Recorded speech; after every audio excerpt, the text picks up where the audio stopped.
চিরকাল একই ধারায় বয় না, তাই না বলো? আসলে জানো তো, বাস্তবতা হচ্ছে এমন একটা বিদ্যালয়, এখানে কোনো শিক্ষক ছাড়াই এটা মুহূর্তে আমরা জীবনের সবচেয়ে শ্রেষ্ঠ শিক্ষা লাভ করি। যাই হোক, অনেক গল্প, অনেক কথা হবে তোমাদের সঙ্গে। আর আগে খেয়াল করো, আগের দিন যখন তোমাদেরকে এই দুর্গা মূর্তিটা আমি শেয়ার করেছিলাম, তখন কিন্তু মুখটা বসানো ছিল না। পরের দিনকে এসে দেখছি, পরের দিনকে না, সেদিনই ছেলেকে আনতে এসে দেখছিলাম মুখটা বসানো হয়ে গিয়েছে। সেটাই একটু তোমাদের সঙ্গে শেয়ার করলাম। এই তো দেখতে দেখতে আর কয়েকটা দিনের অপেক্ষা। দেখো কি সুন্দর আমাদের গ্রামের পরিবেশ। ছেলেকে স্কুলে দিয়ে যখন ফিরছিলাম, তখন খানিকটা পা থমকে গিয়েছিল। এখানেই দাঁড়িয়ে এত সুন্দর দৃশ্যটা তোমাদের সঙ্গে শেয়ার করব বলেই ক্যাপচার করেছি। আর ওদিকে আকাশ দেখেছো, কি অসাধারণ, কি মায়াবী, তাই না? যাই হোক, কথা বলতে বলতে আমি কিন্তু আমার নিজের পরিচয়টা এখনও দিইনি। নমস্কার, কেমন আছো সবাই? আশা করছি সবাই ভালো আছো, আর আমিও বেশ ভালো আছি। আমি রিমি। আজকে আমার আরও একটি নতুন ব্লগে তোমাদের সবাইকে অনেক অনেক স্বাগত জানাই। বাড়ি এসে ঝটপট করে সবজিগুলো কাটতে বসেছি। এখানে একটু পেঁপে কেটে নিচ্ছি, আর সেই সাথে আলু কেটে নিচ্ছি। রান্না করব হচ্ছে আলু দিয়ে পেঁপে দিয়ে সয়াবিনের তরকারি। সত্যি কথা বলি, আজ যদি আমি একা থাকতাম, তাহলে মনে হয় নিজের জন্য কখনো রান্না বান্না করতে পারতাম না, করতে ভালোও লাগতো না। বেশ, আমার ছেলেটা বড় হয়েছিল, আমি ওর মুখের দিকে তাকিয়েই এই যে রান্না বান্না বলো, যেটুকু যা করি আমার ছেলেটার মুখের দিকে তাকিয়েই করি। আর তার উপরে সবাই তো জানো যে বর যেহেতু পুলিশের চাকরি করে, সুতরাং সে যে সবসময় আমাকে সঙ্গ দেবে সেটা কখনো সম্ভব নয়। সেটা সম্ভব হচ্ছে 2052 সালের পরে গিয়ে। ততদিনে আমি কি থাকবো বেঁচে? সত্যি কি ততদিন আমি তার সঙ্গ দিতে পারবো? প্রশ্নটা আমি যে সোশ্যাল মিডিয়ায় করছি তা কিন্তু নয়। এই প্রশ্নটা আমি শুধুমাত্র একবার নয়, বারবার আমার বরকে করি। আমার খুব ইচ্ছে করে গো তার সাথে থাকতে, যেটা এখন আর কোনোভাবেই সম্ভব নয়। ছেলেটা বড় হয়ে যাচ্ছে, একটা স্থায়ী জায়গায় থেকে আমাকে ছেলেকে পড়াশোনা শেখাতে হবে, তাকে মানুষের মতো মানুষ করতে হবে। প্রচুর চিন্তা ভাবনা থাকে আমার মাথায়, প্রচুর দায়িত্ব। জানি না সেই দায়িত্বগুলো ঠিকঠাক পালন করতে পারবো কি না। তবে কিছু সময় বাচ্চাদের মুখের দিকে তাকিয়েও না আমাদের নিজেদের স্বপ্ন, নিজেদের শখগুলোকে বিসর্জন দিতে হয়, তাই না? একটা সত্যি কথা বলি, মা ছাড়া বাবার বাড়ি যেমন অনাথ আশ্রমের মতো মনে হয়, তেমন স্বামী ছাড়া শ্বশুর বাড়িটাকেও কিন্তু অনাথ আশ্রমের মতনই লাগে। আমার ছেলে আর আমার স্বামী ছাড়া আমার এই সংসারটা যেন খুব ফাঁকা ফাঁকা লাগে গো। আমার একদম ভালো লাগে না, কিছু সময় মনও খারাপ করে। তারপরেও মন খারাপ করলেও কিছু করার থাকে না, আমাকে বোঝ দেওয়ার মতনও কেউ থাকে না। চলো, আমার আর কিছু করার নেই, এইরকমভাবেই হয়তো আমাকে সারাটা জীবন কাটাতে হবে। যাই হোক, এই যে ভয়েস ওভারটা দিচ্ছি, আজ এই বিকেলবেলাতেই বাবার বাড়ি এসেছি। জানি না, জানো তো, আমার মনটা খুব খারাপ করছিল। আমি আমার পরের কাছে ফোন করে কান্না করে দিয়েছিলাম। তখনও বলেছিল যে যাও, দুদিন ও বাড়ি থেকে ঘুরে এসো। কোনো প্ল্যান ছিল না আজকে বাবার বাড়ি আসার, যেহেতু মনটা খুব খারাপ করছিল, তাই কিন্তু আমি বাবার বাড়িতেই চলে এসেছি। আচ্ছা, নিজের মনের কথা তোমাদের সঙ্গে শেয়ার করতে করতে এদিকে ব্লগ সংক্রান্ত কথাবার্তা বলতে ভুলেই গেছি। গল্প করতে করতে আমার খাট বিছানাটাকে আমি সুন্দর করে গুছিয়ে নিয়েছি। আর কি বলো তো, এই বৃষ্টি, এই রোদ উঠছে তো, গতকালকে যে নাইটিটা ছিল সেটা কিন্তু শুকায়নি। আমি ওই ভেজা নাইটিটাই সাইডের একটা দড়িতে সুন্দর করে মেলে রেখেছিলাম। সারা রাত ফ্যানের হাওয়ায় সেটা শুকিয়ে গিয়েছিল। আমি নাইটিটা ওখানেই বসে হচ্ছে ভাঁজ করে নিয়েছি, আর বাদবাকি বরের কিছু জামা কাপড় ছিল সেগুলোকেও বেশ সুন্দর করে ভাঁজ করে নিয়েছি। এগুলোকে এখন আলমারিতে রেখে দেব। আর এই কুর্তিটাও কিন্তু ভাঁজ করেছি। এই কুর্তিটা পিওর কটনের কুর্তি। এই গরমে কুর্তিটা পরে কিন্তু ভীষণ আরাম, জানো। যাই হোক, যে নাইটিটা খাটের কোণাতে বসে ভাঁজ করে নিয়েছিলাম সেটা এখন আলনাতে রেখে দিচ্ছি।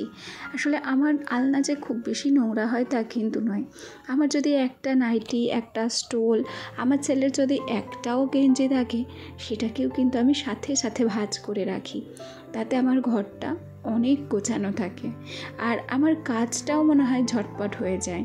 আসলে ঘর বাড়ি গোছানো থাকলে না কাজের প্রতি একটা আলাদা পজিটিভিটি আসে, কাজ করতে ভালোও লাগে। জানো তো, আমার মনে হয় কিছু সময় যখন মন খারাপ থাকে, তখন যদি একটা গোছানো ঘরের এক কোণায় আমি বসেও থাকি, তাতে করেও আমার ভালো লাগে। আর সেই জন্যই আমার ঘরটাকে আমি সবসময় গুছিয়ে রাখি। আমি নিজেকে সবসময় কাজের মধ্যে ব্যস্তই রাখতে চাই, কেন জানি না, আমার বড্ড একা একা লাগে বেশিরভাগ সময়। আর কাজের মধ্যে থাকলে তখন ওই নানান রকম চিন্তা ভাবনাগুলো আর আসে না। যাই হোক, বিছানার যে কাঁথা কম্বলগুলো ভাঁজ করেছিলাম সেগুলোকে আমি শোকেসে ভরে দিয়েছি। আর এই পর্যায়ে সোজা চলে এসেছি ফ্রিজের কাছে। ফ্রিজটা এতটাই বড় নিয়েছে আমার বর। আমার তো ফ্রিজে জিনিসপত্র থাকেই, সাথে পাড়ার বেশ কয়েকজন মানুষের মাছও থাকে, তবে আমি কখনো কিছু বলি না তাদের। একটা সময় গেছে যখন পাশের বাড়ির ফ্রিজে আমার ছেলের জন্য 1 পোয়া দুধ রাখতে যেতাম। আমার ছেলে তো আগে দুবেলা দুধ খেত, এখনও দুবেলা দুধ খায়, তবে এখানকার ঘোষ যেহেতু লেটে আসে, সুতরাং দুধ স্টোর করে রেখে দিতে হতো আমার ছেলের জন্য। তখন তো আমার ফ্রিজ ছিল না, পাশের বাড়ির ফ্রিজে রেখে আসতে যেতাম। 3 দিন গেছি, 4 দিন গেছি, তারপরের দিন সে আর আমার ছেলের 1 পোয়া দুধ রাখেনি। তারপরেও আমরা ফ্রিজ কিনেছি, কিছুদিন পরে কিনেছি। একটা কথা কি বলো তো, কোনো মানুষকে কখনো হেয় করতে নেই।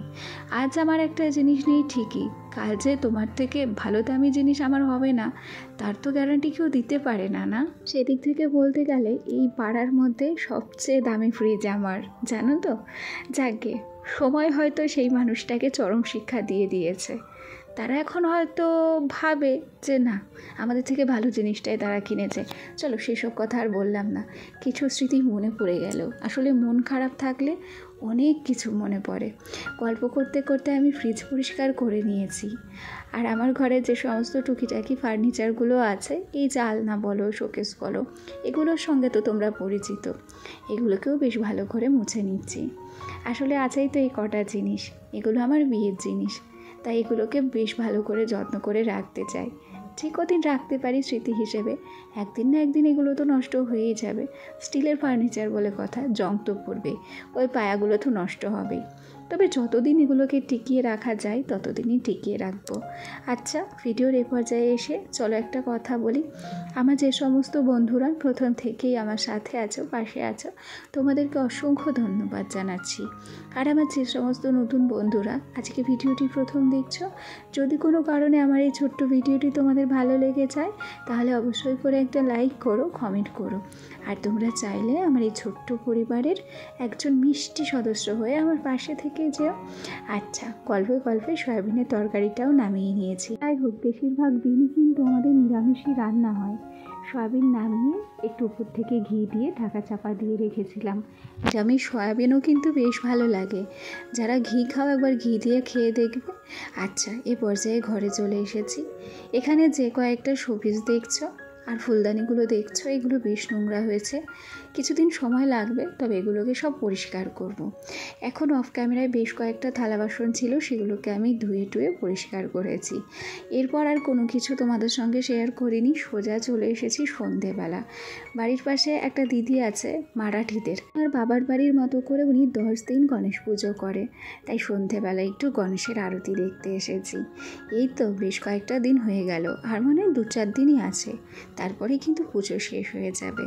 ভিডিওর এ পর্যায়ে এসে আরতি তো তোমাদের সঙ্গে শেয়ার করছি, তবে এই পুজোর নিয়মগুলো সব আলাদা লাগছে। যেহেতু ওই দিদিটা মারাঠি, তাই বিয়ে হয়েছে আমাদের বাঙালিদের ছেলের সঙ্গে। যাই হোক, ভিডিওর এ পর্যায়ে এসে এখনও পর্যন্ত কারা কারা আমার সঙ্গে আছো জানি না, তবে এই ভিডিওটি তোমাদের যদি সত্যিই ভালো লেগে যায় কোথাও কোনো অংশ, প্লিজ একটা লাইক করে দিও। চলো আজ তবে আসি, কাল আবার দেখা হবে, টাটা।